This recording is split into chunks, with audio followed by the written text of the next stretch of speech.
आज आपण गोव्यातील एक विशेष आणि भव्य असा किल्ला पाहणार आहोत, ज्याचे नाव आहे काबो दी रामा. काबो दी रामा या किल्ल्याला कल्हड किल्ला असेही स्थानिक भाषेत म्हणतात. राम या नावावरून पडलेले हे या किल्ल्याचे नाव छत्रपती शिवाजी महाराजांनी याचे बांधकाम 1679 साली केलेले आहे असा उल्लेख आहे. याचा अर्थ छत्रपती शिवाजी महाराजांची दूरदृष्टी पहा किती असेल. 1680ला महाराजांचा मृत्यू झाला आणि त्याच्या 1 वर्ष अगोदर या किल्ल्याचं काम झालेलं आहे. पोर्तुगीज किंवा संभाव्य परकीय आक्रमणे हे समुद्रावरून होतील याचा अंदाज महाराजांना तेव्हाच आलेला होता. सकाळी 9:30 ते संध्याकाळच्या 5:30 पर्यंत आपण या किल्ल्याची भटकंती करू शकतो.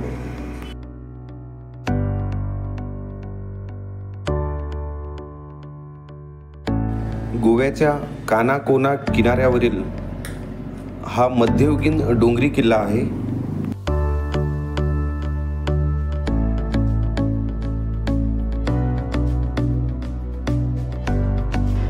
किल्ल्याच्या आतील परिसर पाहण्यालायक आहे आणि एक विशेष पर्यटन क्षेत्र आहे.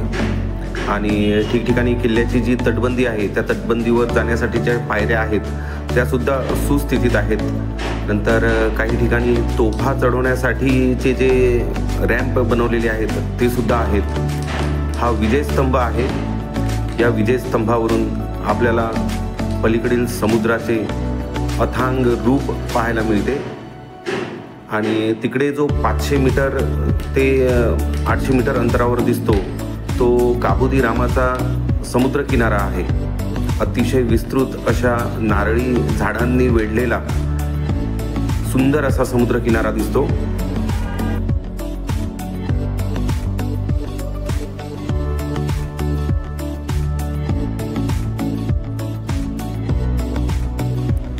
हा थोड्या दुर्लक्षित अवस्थेतील किल्ला दिसतो आणि किल्ल्याच्या आतील भागात प्रचंड मोठी मोठी वृक्ष, वड, पिंपळ आणि इतर झाडे आहेत.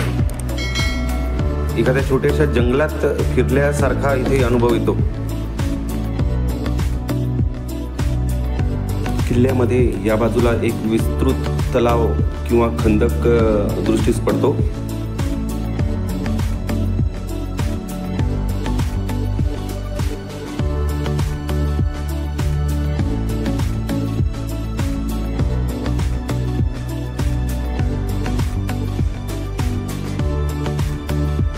अतिशय सुंदर आणि निसर्गरम्य असा हा समुद्र किनारा या किल्ल्यावरून आपल्याला पाहायला मिळतो.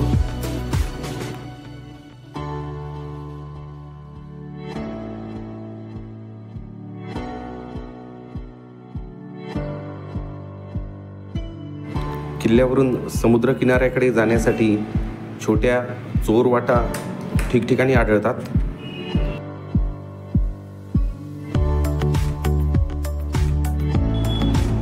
अतिशय भयानक चेहऱ्याचे वटवाघळे इथे लटकलेले दिसतात.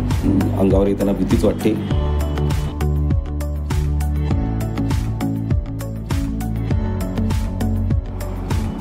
जवळपास चारही बाजूंनी अतिशय हिरव्यागार वनराईने वेढलेला हा किल्ला आहे आणि पायी फिरायला इथे खूप सुखद अनुभव येतो.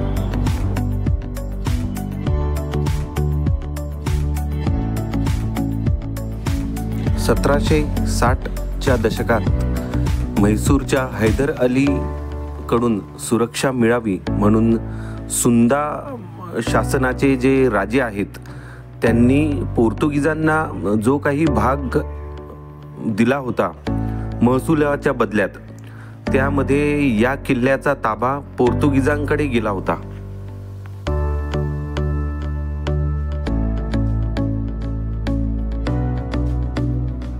किल्ल्याचा पूर्ण परिसर फिरण्यासाठी 2 ते 3 तास पुरेसे आहेत.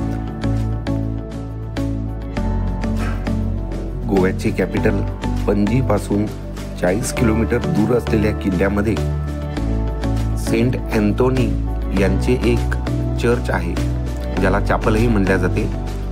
ते एक पाहण्यालायक इमारत आहे आणि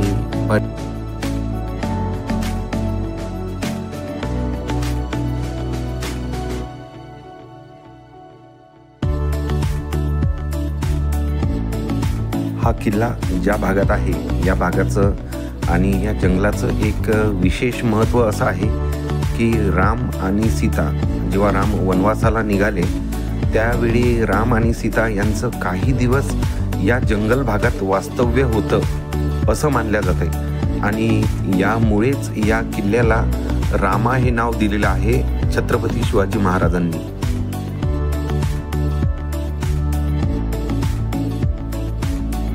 या किल्ल्यातून समुद्र किनाऱ्याकडे जाताना समुद्र किनारा जो आहे त्या समुद्र किनाऱ्याला पेबल बीच असे नाव आहे आणि या पेबल बीचकडे जाणारी जी वाट आहे त्या वाटेवर अतिशय सुंदर अशा कलाकृती केलेल्या आहेत। काही तिथे स्टॉल पण आहेत। या एकाच भागात आपल्याला या किल्ल्याच्या जवळ स्टॉल मिळतील, दुसरीकडे स्टॉल इथे उपलब्ध नाही आहेत। या किल्ल्यावरून दिसणारी निसर्ग सौंदर्य अतिशय सुखद आहे आणि जवळपास गोव्यातील नारळी बागांचा खूप मोठा परिसर या भागात आहे आणि तो अतिशय सुखद वाटतो।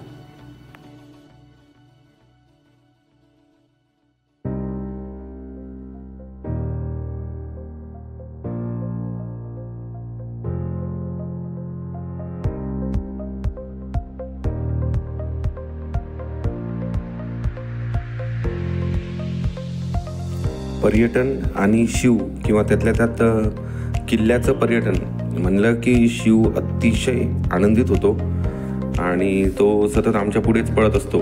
त्याच्यामुळे त्याच्याकडे लक्ष देणे आणि व्हिडिओ काढणे इतके जिकरीचे होऊन जाते की बऱ्याच वेळेस व्हिडिओ पण थांबावा लागतो।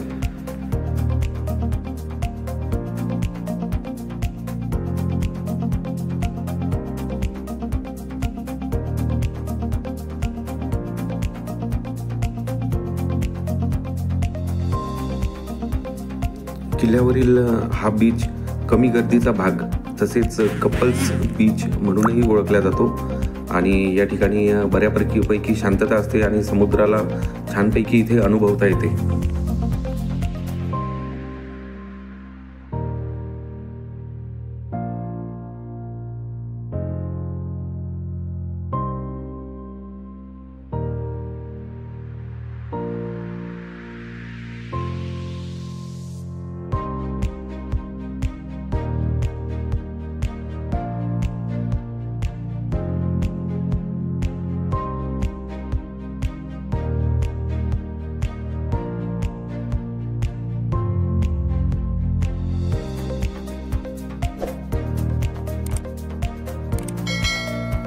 किल्ल्यावरून खूप विस्तृत असे समुद्र सौंदर्य निहाळता येते आणि बऱ्याच ठिकाणी फोटो काढण्याचा मोह आपण आवरूच शकत नाही।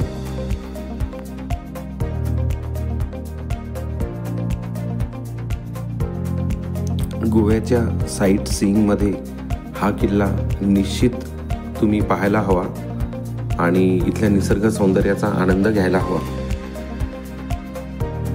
अशाच इतर पर्यटन स्थळांची माहिती मिळवण्यासाठी चॅनल सबस्क्राईब करायला विसरू नका।